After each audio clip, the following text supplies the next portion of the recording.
প্রিয় শিক্ষার্থীরা, বিজেপিসি online physics ক্লাসে সবাইকে স্বাগত। আশা করি সবাই ভালো আছো। তো আজকে আমরা দ্বিতীয় বর্ষে যে ক্লাস শুরু হলো তারই ধারাবাহিকতায় হাজির হয়েছি।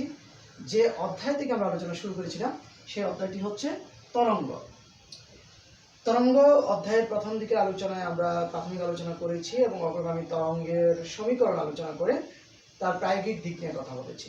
তো আজকে আমরা কথা বলবো স্থির তরঙ্গ নিয়ে। স্থির তরঙ্গ নিয়ে কথা বলার আগে পদার্থবিজ্ঞানের একটি ঘটনা নিয়ে একটু ছোট্ট করে বলতে হবে। সেটি হচ্ছে উপরিপাতন, তরঙ্গের উপরিপাতন।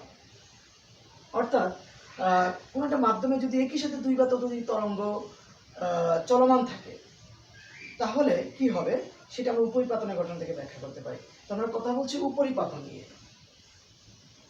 উপরিপাতন।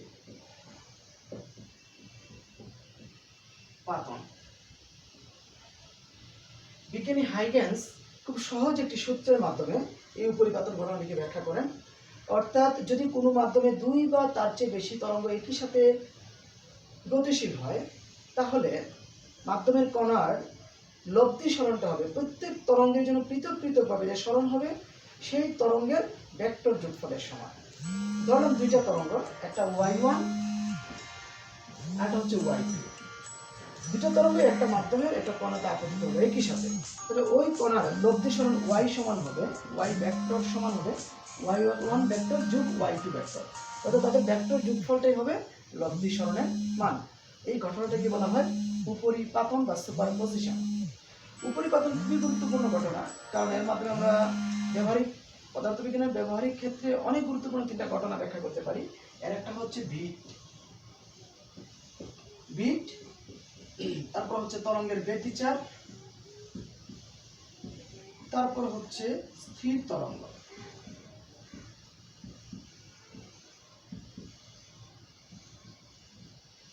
এই তিনটি ঘটনা খুবই গুরুত্বপূর্ণ যা উপরিপাতনের ফলে আমরা পাই। তো বিট এবং ব্যতিচার নিয়ে আমরা পরবর্তীতে আলোচনা করব। এখন আমরা কথা বলবো স্থির তরঙ্গ নিয়ে। তাহলে আমরা আলোচনা করছি স্থির তরঙ্গ নিয়ে।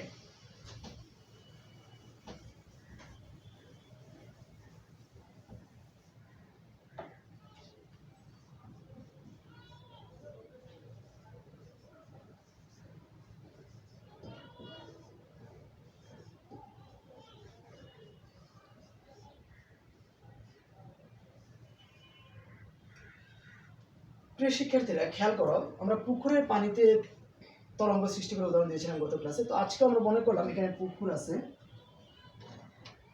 পুকুরের পানি শান্ত আছে। পুকুরের পানিতে তুমি একই সাথে তোমরা দুইটা ঢিল দিলা, মনে করো এই বিন্দুতে একটা ঢিল ছুড়লা, এই বিন্দুতে একটা ঢিল ছুড়লা। তাহলে কি হবে, এখানে একটা তরঙ্গ সৃষ্টি হবে, একাধিক তরঙ্গ সৃষ্টি হবে এবং চারদিকে ছড়িয়ে পড়বে। এই জায়গায় তরঙ্গ সৃষ্টি হবে এবং চারদিকে ছড়িয়ে পড়বে এবং তরঙ্গগুলি একটা সময় মুখোমুখি হবে। যদি মুখোমুখি হয়, ধরলাম দুইটা তরঙ্গেরই বেগ সমান, তরঙ্গ দৈর্ঘ্য সমান এবং বিস্তার সমান। একই রকম তরঙ্গ বলতে আমরা বুঝাচ্ছি দুটি আট তরঙ্গ অথবা দুটি দ্বিগল তরঙ্গ। যেহেতু আমরা পুকুরের পানির উদাহরণ দিচ্ছি, তার মানে হচ্ছে দুটি আট তরঙ্গ। যদি এমন হয় তাহলে কি হবে, তাহলে একটা আরেকটার উপর উপরপাতিত হবে। ধরলাম প্রথম তরঙ্গের সমীকরণ y1 সমান a সাইন, আমরা অগ্রগামী তরঙ্গের সমীকরণে পড়েছিলাম, যদি কোনো যেমন এই তরঙ্গটা সৃষ্টি হলে এগিয়ে যাবে সময়ের সাথে সাথে, তাহলে অগ্রগামী তরঙ্গের সমীকরণ কি ছিল, a sin 2π/λ bt - x। প্রথম তরঙ্গের জন্য আমরা ধরলাম a1 y1 = a sin 2π/λ bt - x, এবং দ্বিতীয় তরঙ্গের সমীকরণ হলো y2 a sin 2π/λ bt + x। অর্থাৎ একটা তরঙ্গ ধরলাম এটা হচ্ছে x অক্ষের দিকে তরঙ্গের সরণ x এবং y অক্ষের দিকে ধরলাম কণার সরণ y। তাহলে একটা তরঙ্গ সময়ের সাথে সাথে x অক্ষের ধনাত্মক দিকে এগিয়ে যাচ্ছে, আরেকটা তরঙ্গ একই রকম আর তরঙ্গ বিপরীত দিকে আসছে। তাহলে দুইটা তরঙ্গেরই বেগ সমান, বিস্তার সমান, তরঙ্গ দৈর্ঘ্য সমান। তাহলে দুটো তরঙ্গ যদি উপরিপাতিত হয়, উপরিপাতনের সূত্র অনুযায়ী আমরা কি পাই, যে কোনো মুহূর্তে একটা কণার বিস্তার, মাধ্যমের কণার বিস্তার যদি y হয়, y সমান লেখা যায় y1 + y2, অর্থাৎ a sin 2π/λ bt - x plus A sign 2π/λ বিটি প্লাস এক্স। এখন আমরা এখান থেকে এ যদি কমন নিয়ে নিই তাহলে কি হয়, এ কমন নিলাম, এখানে রইল সাইন 2π/λ বিটি minus x plus a common নিলাম, রইল সাইন 2π/λ বিটি প্লাস এক্স। এই হচ্ছে ওয়াই এর মান। এখন আমরা এখানে একটা ত্রিকোণমিতির ফর্মুলা ব্যবহার করতে পারি। ত্রিকোণমিতির ফর্মুলাটা কি, এটা তোমরা অনেকেই হয়তো জানো, সেটা হচ্ছে sine C plus sine D সমান লেখা যায় 2 sine C plus D cos C minus D. তাহলে আমরা যদি এই পুরো অংশটাকে সি ধরি আর এই পুরো অংশটাকে যদি আমরা ডি ধরি তাহলে আমরা পেয়ে যাই sine C plus sine D. তাহলে আমরা এটা সমান কি লিখতে পারি, আমরা এটা সমান লিখতে পারি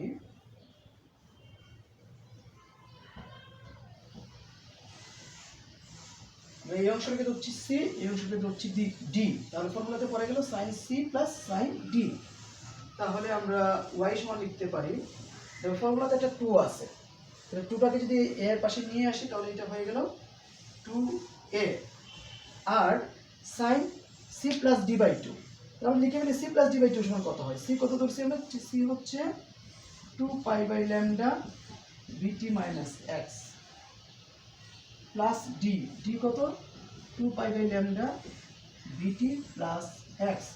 এটা সি প্লাস ডি/2 শুধু কত, এটা বের করে ফেলি, এটা বের করলে কত হয় দেখো, এখানে 2π/λ কমন যাচ্ছে 2π/λ, তাহলে কমন গেলে এখানে কি থাকতেছে বিটি মাইনাস এক্স প্লাস বিটি প্লাস এক্স, অর্থাৎ মাইনাস এক্স প্লাস এক্স কাটা যাচ্ছে, এখানে থাকতেছে 2vt আর নিচে থাকতেছে ফর্মুলা 2, এই যে ফর্মুলা 2, তাহলে এই 2 আর 2 কাটা গেল, তার মানে আলটিমেটলি এখানে থাকতেছে 2π/λ বিটি। সুতরাং আমরা পাচ্ছি 2a sin c plus d/2, তো সাইনের পাশে c প্লাস d/2 সমান আমরা পাইলাম 2π/λ বিটি। একইভাবে cos c minus d/2 সমান লেখা যায় cos c minus d/2 এর জায়গায় লেখা যায় 2π/λ ইনটু x।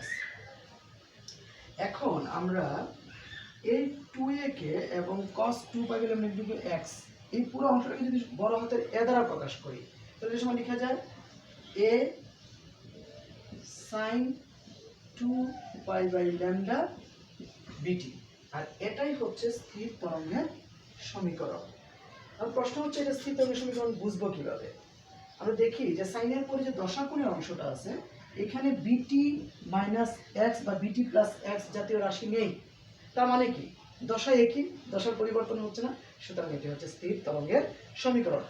যে সমীকরণের বিস্তার এ সমান হচ্ছে কত 2a cos 2π/λ ইনটু x, এই হচ্ছে এর বিস্তার। আমি খেয়াল করো আমরা উদাহরণে বলেছিলাম যে যে যে জায়গায় তরঙ্গের চূড়াগুলো একইভাবে মিলিত হবে সেখানে পানির উচ্চতা অনেক বেড়ে যাবে, অর্থাৎ বিস্তার হবে সর্বোচ্চ। তরঙ্গের খাঁজও যদি একইভাবে মিলে যায় নিচের দিকে বিস্তার হবে সর্বোচ্চ, তরঙ্গের ছোড়া এবং আর একটা খাঁজ যদি মিলে তাহলে কোনো বিস্তার হবে না, অর্থাৎ এর মান সর্বোচ্চ কত হইতে পারে, নিচের দিকে সর্বোচ্চ কত হতে পারে আর সর্বনিম্ন কত হতে পারে সেটা নিয়ে আমি একটু কথা বলবো। যদি cos এই পুরো অংশটার মান যদি +1 হয়, আমাদের cos থিটার সর্বোচ্চ মান হচ্ছে +1, তাহলে এর সমান হবে +2a, অর্থাৎ এর মান হবে উপরের দিকে সর্বোচ্চ। যদি cos থিটার মান -1 হয় তাহলে এর মান হবে -2, অর্থাৎ বিপরীত দিকে বিস্তারের মান হবে সর্বোচ্চ। যখন বিস্তারের মান সর্বোচ্চ হয় উপরের দিকে অথবা নিচের দিকে, এই বিন্দুকে বলা হয় সুস্পন্দ বিন্দু, এই বিন্দুগুলোকে। আর যেসব বিন্দুতে এর বিস্তারের মান 0 হবে সেই বিন্দুগুলোকে বলা হয় নিস্পন্দ বিন্দু। তাহলে পাইলাম আমরা স্থির তরঙ্গের মধ্যে দুই ধরনের বিন্দু আছে, কিছু বিন্দু হচ্ছে সুস্পন্দ বিন্দু আর কিছু হচ্ছে নিস্পন্দ বিন্দু। যেমন এই যে বিন্দুগুলো এগুলো হচ্ছে নিস্পন্দ বিন্দু, কারণ এগুলোতে কোনো বিস্তার নেই, আর এই বিন্দুগুলো হচ্ছে সুস্পন্দ বিন্দু। তাহলে পাইলাম আমরা এর মানের উপর নির্ভর করে দুই ধরনের বিন্দু পাওয়া যায় স্থির তরঙ্গে।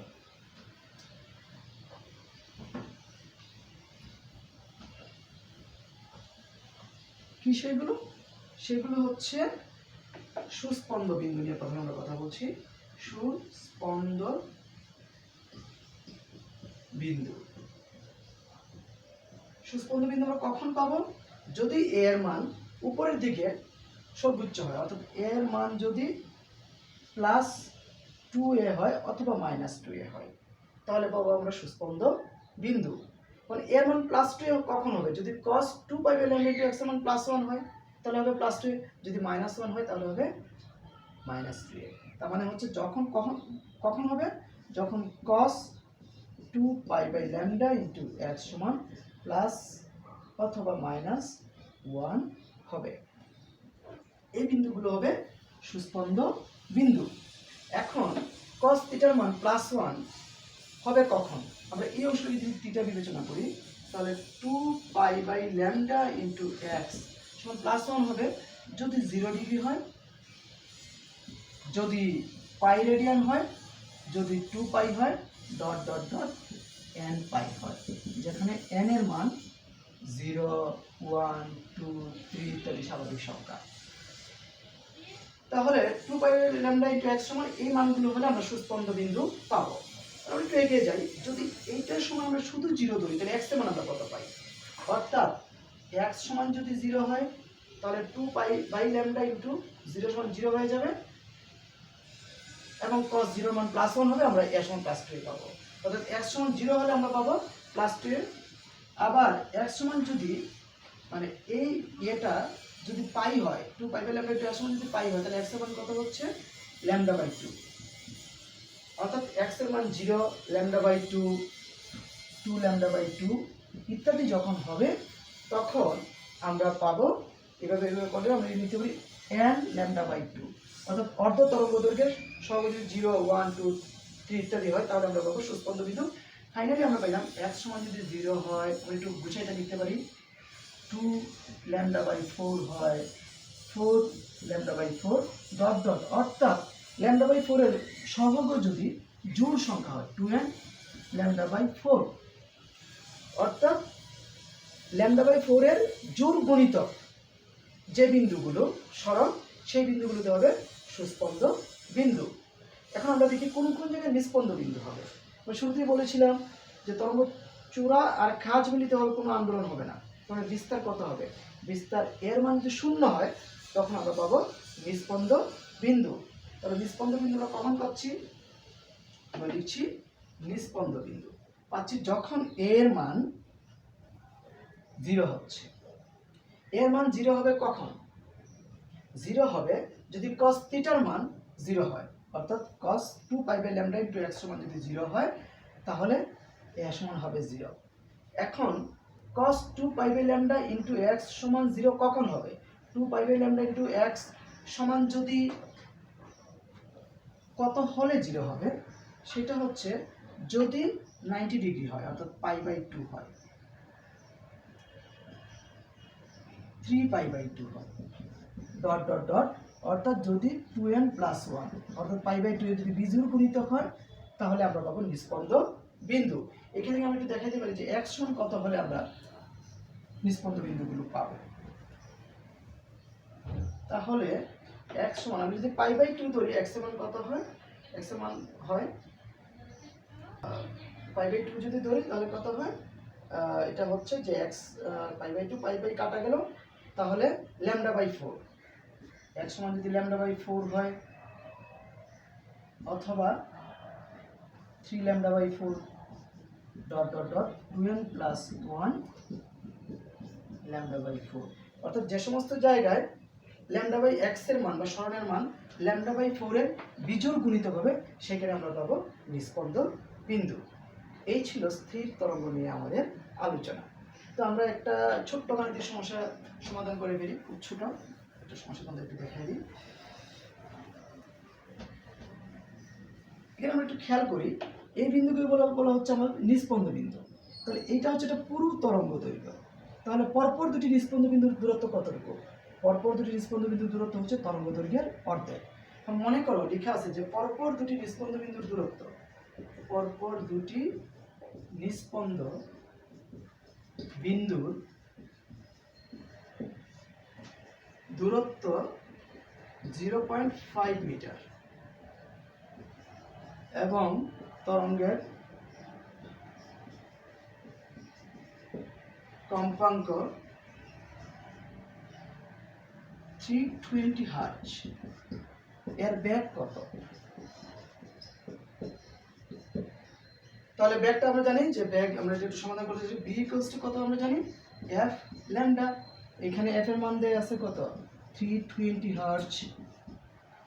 আচ্ছা, আর পরপর দুটি রেসপন্স কিন্তু দূরত্ব 0.5 মিটার, তার মানে ল্যামডা বাই 2 সমান কত দেয়া আছে 0.5 মিটার। অতএব আমরা এখানে বি সমান কি লিখতে পারি 320 ইনটু ল্যামডা সমান 2 ইনটু 0.5 দ্যাট ইজ 1, মানে হচ্ছে 320 মিটার পার সেকেন্ড। এই ছিল এর বেগের মান। তো এই আলোচনা থেকে আমি ছোট্ট করে তোমাদের কিছু হোমওয়ার্ক দিচ্ছি, বাসায় তোমরা এগুলো একটু ট্রাই করবা। আমির হোসেন খানের বইয়ের 14, 35, তারপর হচ্ছে 35 আগে একটু 14, 17, 18 এবং 35 এই জিনিসগুলো তোমরা একটু দেখে নিবা। পরবর্তীতে আমরা একটু ডিটেলসে আলোচনা করবো। সবাই ভালো থেকো, সুস্থ থেকো।